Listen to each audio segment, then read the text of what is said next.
Purposely. Your life, God's purpose. Listen at purposely.com.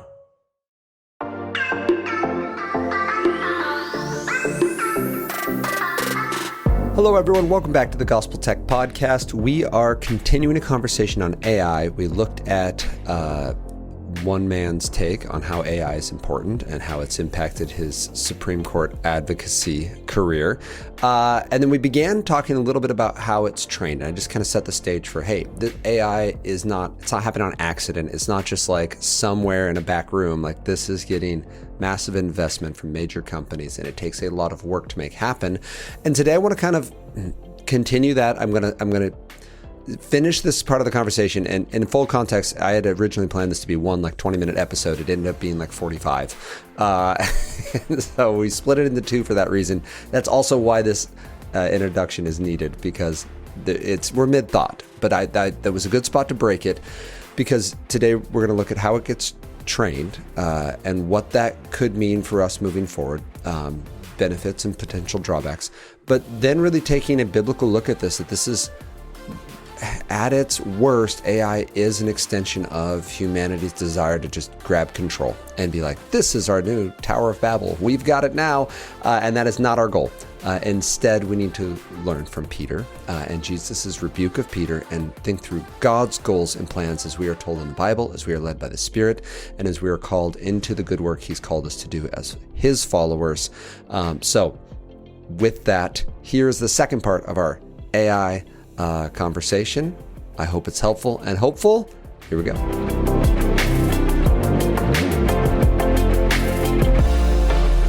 Anthropic is an AI company we've talked about before. They have a product called Claude. Claude is this large language model. Instead of having to say yes, no, in some kind of flow chart for the AI, you simply give it a prompt. You say, Claude, here's what we want you to do. And in order to train it, you do something very similar.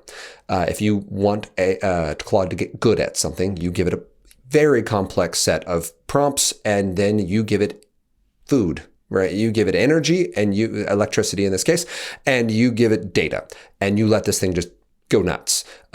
So they did this. They took Claude, and they had made Opus, and they're very proud of Opus, and they said, this is a great thing. Opus 4.6 is a big deal.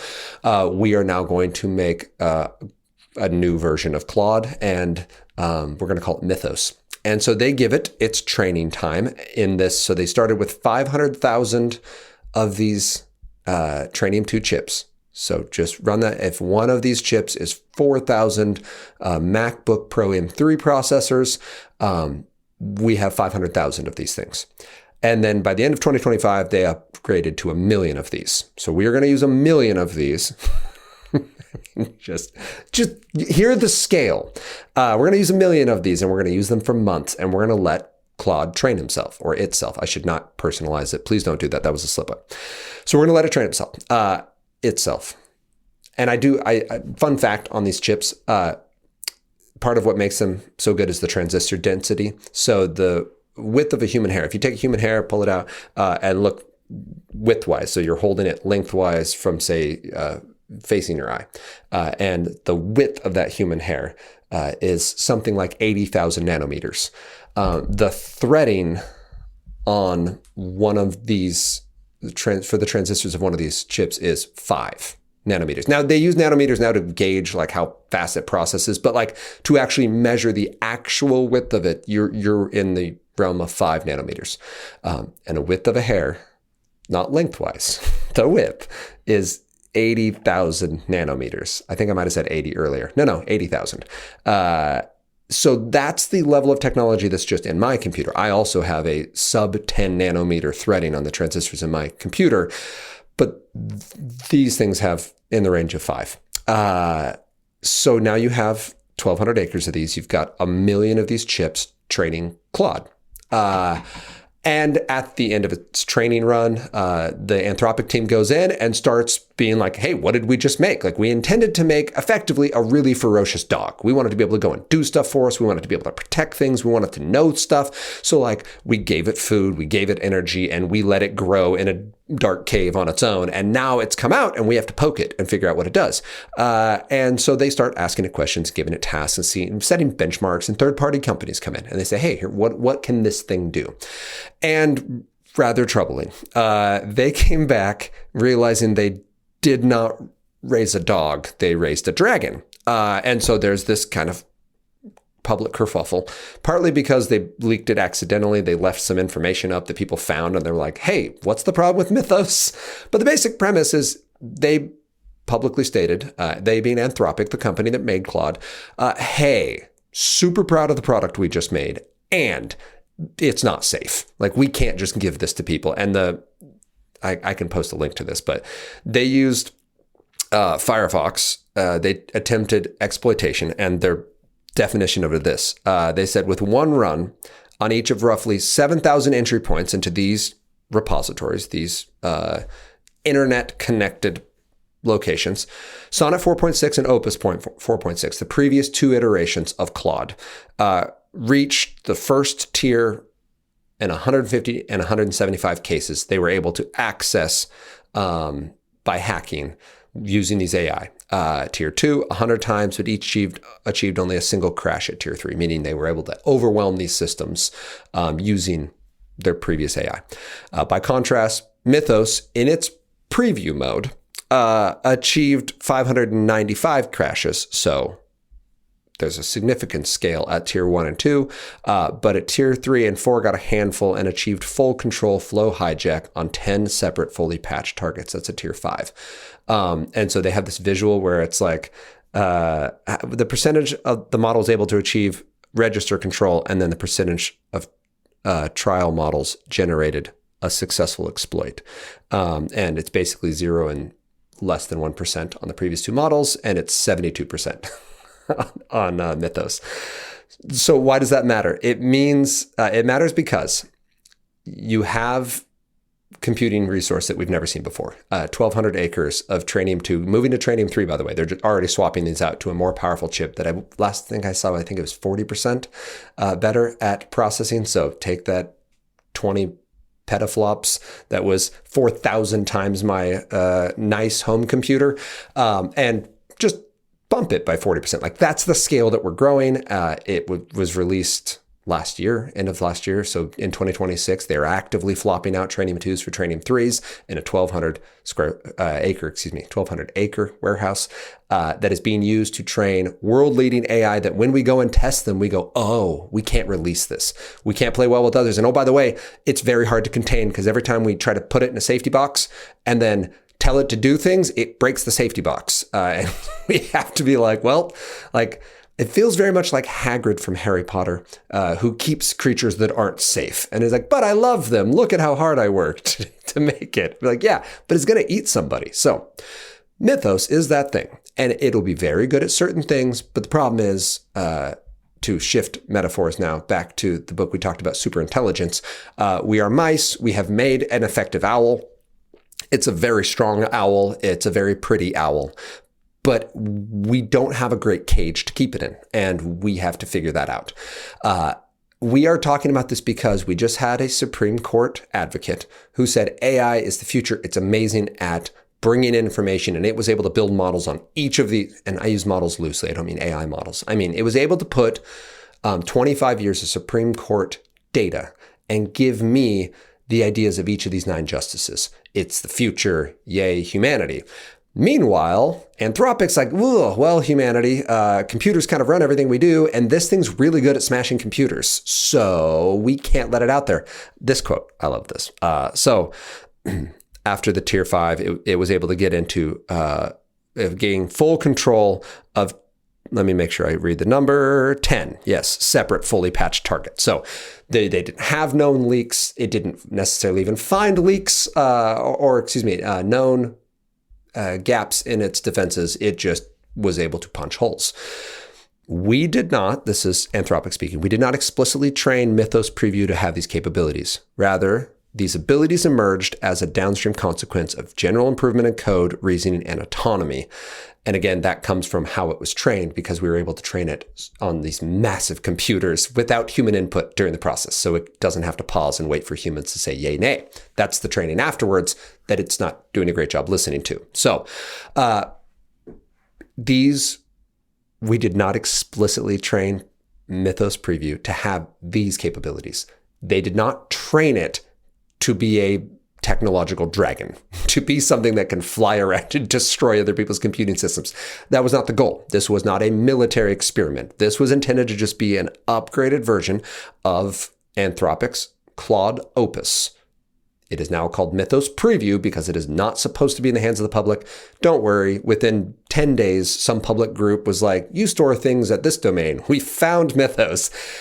They took the dragon to the beach. They played with it. It appears that they just had fun and, tossed it a ball and watched it smash it. They didn't sick it on anyone. So that's good news. But we got to do better, folks.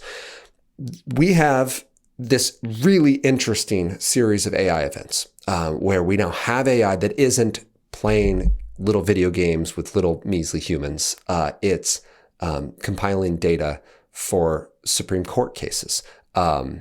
It is not simply very good at creating silly art or responding to us like a relationship. It's smashing cyber defenses. And we are training it on computing that we've never had before, and it's scaling at a rate that breaks the old model. It used to be we had this concept of every so often it will double. We have blown off that scale. To say that we can double the processing speed on a new or to go 40% in a single year, that is not the scale we were expecting. We're in the exponential range for growth because we can scale, because we have the energy, because we have the technology, because we have the funding. And then we throw these large language models into it and we get out Mythos. And we're like, well, it's really expensive. We put a lot of effort into this. We're very proud of it. We don't really know how to use it well. So we'll do our best. And oh, by the way, we don't know how to hide this thing. So it keeps getting found by people and then breaking stuff. Okay, it hasn't actually gotten out and broken stuff. Don't come after me, Anthropic.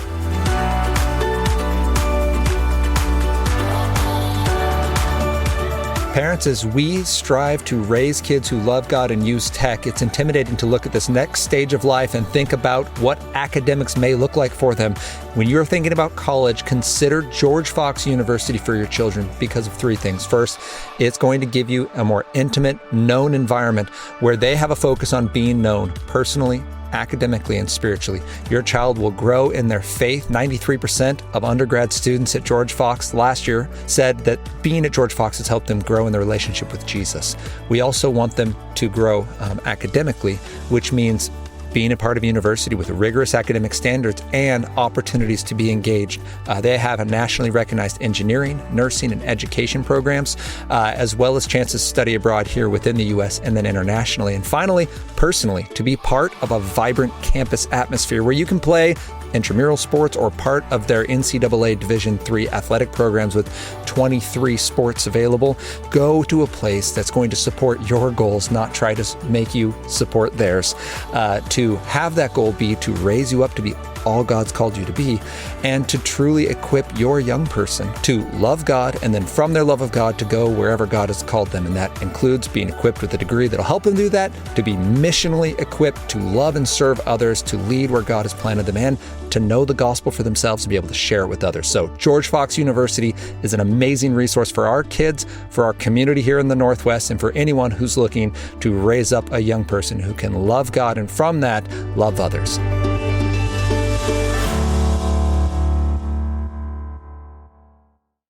I tell you all of that to watch that scale. I mean, we talked, that was 2018 was the first time OpenAI's computer was in a big tournament and lost. And then 2019, it won. By 2022, we had a functioning large language model that was available to the public. And by 2026, we have one that's so capable at smashing cyber defenses that we can't release it.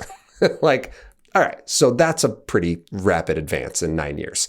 What do we need to think about when we think about this? We need to think about what Neil Katyal says about his advocacy for the Supreme Court. Our children will use this information. The question is, will they be capable of making good decisions with it? Will they have the character with which to do this well? Because at the end of the day, schools can adjust, right? We are going to less tech in the classroom because this advancement has made it harder to run a classroom. It has trained our children for distraction, but it has also trained our children to pick the easy route, which we don't necessarily want them to do that. We want them to understand the effort of good work. So yes, we have these backhoes and stuff, but we also want you to know like how to dig a hole and what that looks like. There's a time and a place to use a backhoe. Maybe your garden is the wrong spot. Maybe it's right and you have tons of acreage and it would make a ton of sense. But we want to use the right tool at the right time. We want you to have a mind that can think, but also apply it well with tools. This is what Claude is arguing for. And again, get beyond the tweet, go watch his video. Or it was painful for me to watch because he's very smug at it. So I just read through the transcript. You can do that too. Go nuts. But do see what his greater point was and maybe see how to humbly handle victory. As this would be the antithetical example for that. At the end of the day, our children will use AI. Yes, schools will use less tech. Yes, tests will go to paper. Yes, we will have essays handwritten. Like all that is happening, and it just makes sure that we know the product our children can do and we know where their limits are. We also know where we can supplement with AI and how to use that well. Okay. But at the end of the day, we must find a way to create AI with a conscience, to use it with integrity, and to learn how to engage the real world ourselves so that we can experience all the wonder and awe on the journey that God's designed us for, not just the thrill of an instantaneous destination, of a prompt that gets us a product so that we can go out and consume more. There is supposed to be joy in the process. I just showed my children this last week some Bob Ross art videos, not because I'm good at art. Anna actually is quite good at it, but just because of the joy that you can have in making something, even if you make it poorly. Like you made the thing and therefore you're proud of your effort and you can watch yourself grow. This idea that the whole point is level up or to win at some point or to simply have a final product that's good and that's the only point. Well, AI can do all that. What AI can't do is the hard work in the middle for you. It can prompt you, it can direct you, it can support you, it can scaffold so that you always have an appropriate level of challenge and you're not just jumping into the deep end. Like AI is really good at all that. And at the end of the day, the point is who you've been made to be, who God has called you to be, and where he has put you to reach the people in your community. We are not all needing to reach all the people. We are to be faithful where God's put us. And my prayer when we think through AI is, yes, understand a little bit of just the nutty technology that goes into it and the effort that's got there and the processing power that's being put into that and the companies that are capable of giving it that processing power. And understand that at the end of the day, the goal isn't the answers that AI can give us. At the end of the day, the goal is the people that AI is intended to support. Or maybe accidentally subjugating because the thing we made in the cave was a dragon and not a dog. We do have to be able to do this with integrity, with a conscience, and then still experience the awe and wonder of the real world. And as long as AI is supporting that, amazing. So if you're a Supreme Court advocate and you can use AI to help you make good arguments, okay. All right, great. I'm assuming people were using Google before that and word processor before that as well.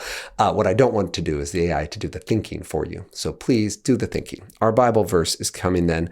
When we think about the importance of context in that reference earlier, it comes out of Mark 8.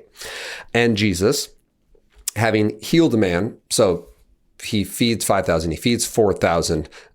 He then says, beware the leaven of the Pharisees and the teachers of the law. And his disciples are like, ooh, he's mad because we forgot bread. And he's like, are you kidding me? Do you not understand that I fed the people? Like, bread is not my issue. We're talking about spiritual issues. He then heals the man in a two-step method. First, he sees trees and people, and he goes, the people and the trees look the same, but the people move. And then he heals them so he sees clearly. And this idea of like, you're going to see me clearly and understand this. By the way, that's not my idea. That came directly from the footnotes of my study Bible. And I was like, the two-step healing, that's always bothered me. All right. So who do people say I am? You're the Christ. He then goes on in verse 31. He began to teach them that the Son of Man must suffer many things and be rejected by the elders, chief priests and teachers of the law, and that he must be killed and after 3 days rise again. He spoke plainly about this. So Jesus is very clear. I'm the Son of Man. You just said that. I'm the Messiah that was promised. I'm going to be rejected. I'm going to suffer and die and rise again. These are the words he's using. Peter rebukes him. He goes, "No, Lord, you must not die." Jesus says, "Get behind me, Satan, for you have not the things of God in mind, but the things of men." That's a rebuke. That's down in the next verse, 33. And then he goes on to say, if anyone must follow me, he must deny himself. And then in verse 36, what good is it for a man to gain the world, yet forfeit his soul? Or what can a man give in exchange for his soul? If anyone is ashamed of me and my words in this adulterous and sinful generation, the Son of Man will be ashamed of him when he comes in his Father's glory with the holy angels. And I want to break that into two parts. The first part we're very familiar with. It's this rebuke of Jesus to Peter saying, no, like this idea that you're telling me I don't need to die means you don't get it. That is plan A. This isn't a mistake. It's not a fault in the process. I am the one who's going to atone for your sins. Living a perfect life, dying the death you deserve, and rising again to new life is the plan. You are going to die forever. Without this plan, sacrificial law cannot bring a death to death. It can make you right before the Lord. Abraham was still saved by faith, and yet death still needs to die. Ultimate victory needs to come. And this was God's plan A. We're told it happened before the creation of the world, which brings that Dallas Willard argument into context that when Satan was thrown out of heaven, that might have been before creation. He was thrown into a void, and into that void, God made light, and God made earth, and God made people, made it his own image, and a plan for salvation for all of, I'm going to call it creation because angels are still created, but like that precedes human need, that precedes our fall, that our fall is an aspect of God's greater salvation story. That's just an argument Dallas Willard makes. And I think there's an argument here for it because he says this is plan A, sacrificial death and resurrection for life to be brought to humans and for Satan, sin, and death to be defeated forever. This is plan A. Peter, do not tell me I live because you're thinking about man. That then goes on to you. What's it worth if you gain everything but lose your soul? And that's where this AI aspect is a beautiful reminder of like, don't just use AI because it's available. Don't just use it because it's easy. Don't just use it because you like the end product. At the end of the day, you were designed for a purpose, and AI needs to support that purpose. If it causes you to sin, cut it off and gouge it out. You can live your life without AI a lot less effectively. But just like you can live without a smartphone or without the internet or without whatever else might cause it, without whatever substance you might struggle with, you can live without those things because God is better. God is better even than AI. And we need to make sure we're very deliberate with that. Do not pursue AI at all costs. Retain the wonder and the amazement at God being good and let AI support that in whatever it is. But then he says, okay, so what if you forfeit your soul, but you gain the world? Like, what's the matter? What does it matter if you have an effective ministry or if you run a job well or if you get your parenting perfect because you never make a mistake because AI guides you at every step? What's the point of any of that if you lose your soul at the end of the day? If you don't give glory to God and instead you're thankful to this AI and you're beholden to this AI and you serve this AI with your time and your heart and your focus and your money. And then he goes on to this whole thing about being ashamed. Keep in mind, so he says, if you're ashamed of the Son of Man, he'll be ashamed of you when he comes in glory with with the armies of angels. Peter was not ashamed in the way that we think of ashamed. We think of like, oh, I don't want to mention Jesus's name because like people might get mad at me, or I don't want to stand on Jesus's principles and say this was right and this was wrong because I don't want people to be mad at me. We think of ashamed that way. That's not what Peter's doing.